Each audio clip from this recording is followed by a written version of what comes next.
Okay guys, so I gotta tell you this.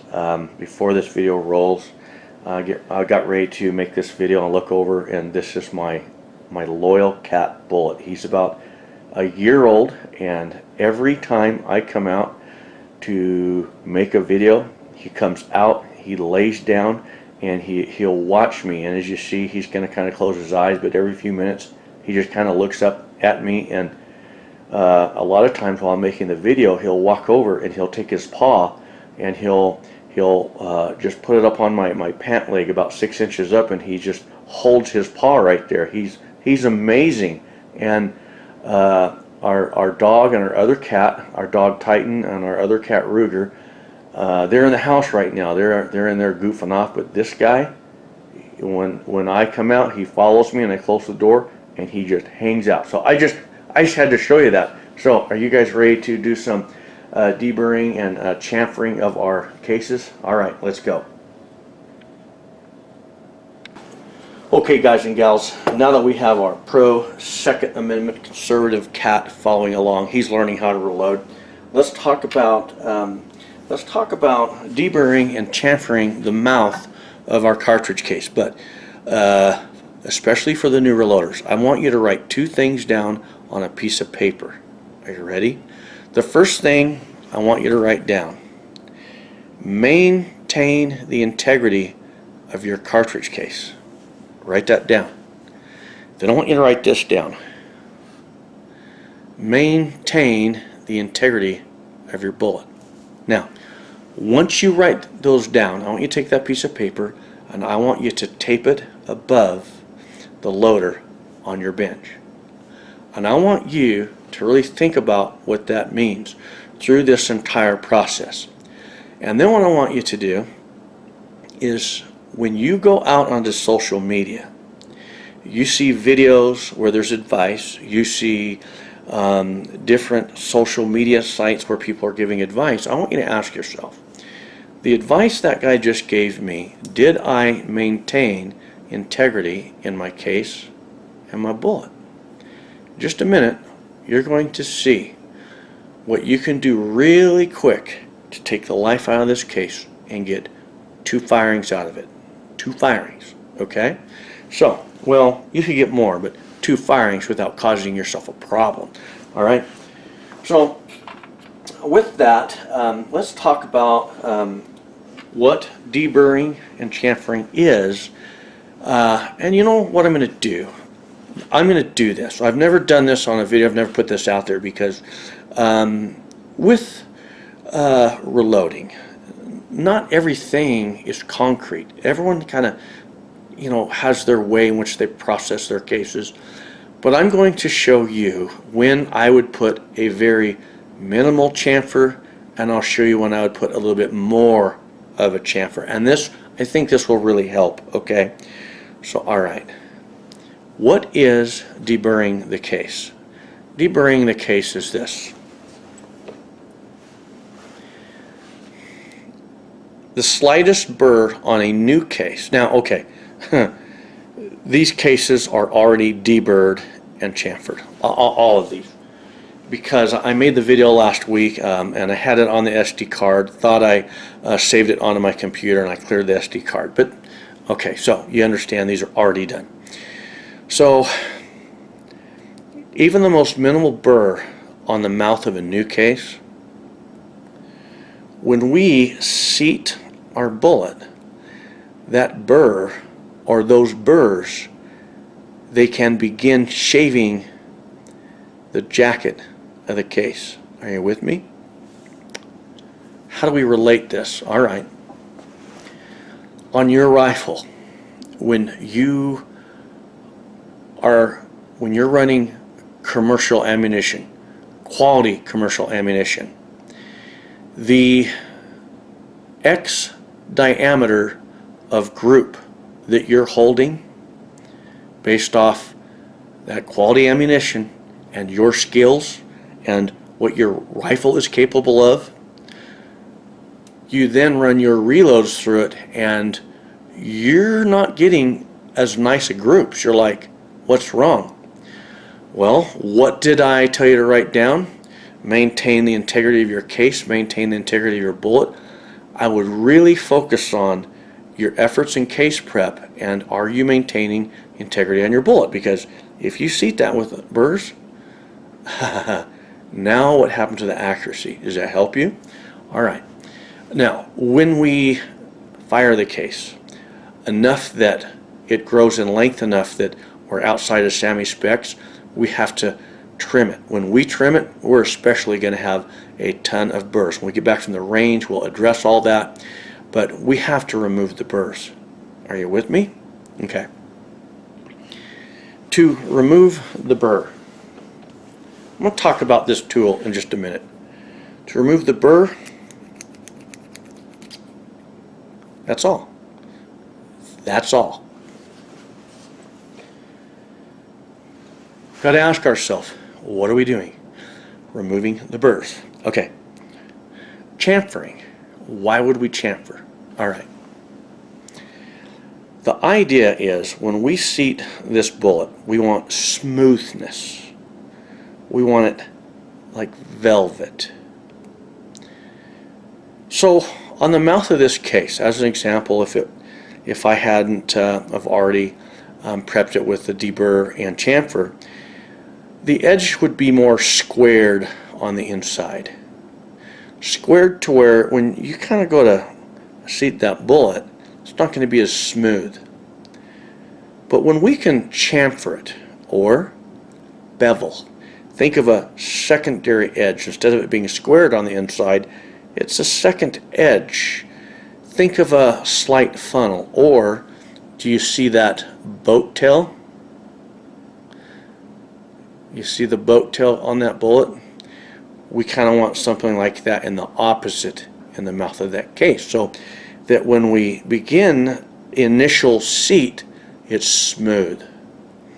Okay, and that's going to help maintain the integrity of case neck tension. We've brought all this together. So that's what the chamfer is going to do. Now, I'm just going to throw this out there. I thought about this week and knowing I was going to redo this video, and I thought this will help.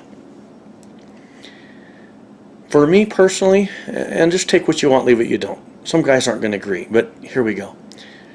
There's times I put a little less chamfer, times I put a little more.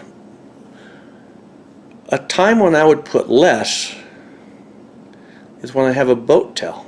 Why? Remember initial seating? We just want smoothness. Well, we have a boat tail. That boat tail is already going to provide some sort of smoothness. So all I'm going to do is come in and create just the slightest bevel. And guess what? Man, I have premium neck tension. Now think of slightest bevel. What do we say? Maintain the integrity of the case. The less we can take off, the more integrity we've maintained. Like, you got me?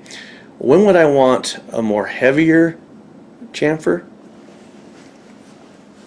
It's early, so I just grabbed this out of a box of bullets. This is a Sierra 30 caliber bullet. It's a flat base. So imagine this is a 22 caliber bullet. And so when we go to seat a flat base bullet into the mouth of a case, as you can see, we have more of a squared base on that bullet. So now on our case, if we could put just a slight bit more chamfer, that initial seating, we're going to have smoothness, and that's going to aid in a better job of seating. But now let's talk about how much we remove. I'm going to say something about this. All right, here's the story. So this guy, he got a hold of me a while back, and he said, I have 2 firings out of hundreds of new cases. He said on every case I'm getting multiple splits. And I knew, because I've talked to guys who are trying to get a knifed edge on this. Oh man, if you want to get a knifed edge on something, get a knife. That is wrong. And on my channel, I've always said, don't take off any more than you need, just enough to get that job done. So this is what he was doing. This is what he said. He said, I didn't like this Lee. it wasn't doing a good job. So he buys another tool, puts a lot of money into it, and he begins doing this. This guy is going to town. And he's got a knifed edge. He's got a knifed edge. And he's going to have the greatest seat. So he seats and crimps. But now what happens? He has such a knifed edge, and it's so thin around the mouth that when he crimps, he's actually tearing into the brass. He's got hundreds of new cases. He's going to the range. Within 2 firings, he's got issues, and he's got no accuracy. He's frustrated now. Through talking with him, I said, if those cases have lengthened, you can go ahead and trim them back. Luckily, he was able to. But here's the deal. Why would you want to take away any more brass than you need? All right, when we are seating the bullet into the mouth of the case, you understand your neck is built in tension for uniform pressure. And then when we crimp it, the crimp creates uniform starting pressures. You take off more of the mouth of that case than you need, you're ruining the integrity of your case. So you want as much of the brass left as you can. Therefore, I want you to practice this. When you deburr, you're just going to deburr. When you chamfer, you gotta, I've never told people about different degrees of chamfer because it's really kind of an art and you gotta work with it. But honestly, right there, what I just did with this Lee, that's all the more chamfer I need with these boat tails. Okay? If it's a flat base, there you go. That's all you need. And so I told this guy, I said, your Lee is more than good enough for the job. It's more than good enough because you're not trying to acquire that. I said, you go back after you trim the cases that you can trim and just run the Lee. And that Lee is going to show you, yeah, you can't take too much off because Lee doesn't want you to. This is actually a very wise tool. Now, if you don't like the Lee and you want to move up to something that's better fitting your hand, I get that. I get that. If you want to spend more money on something that looks cool on your bench, I would rather buy something that just works good.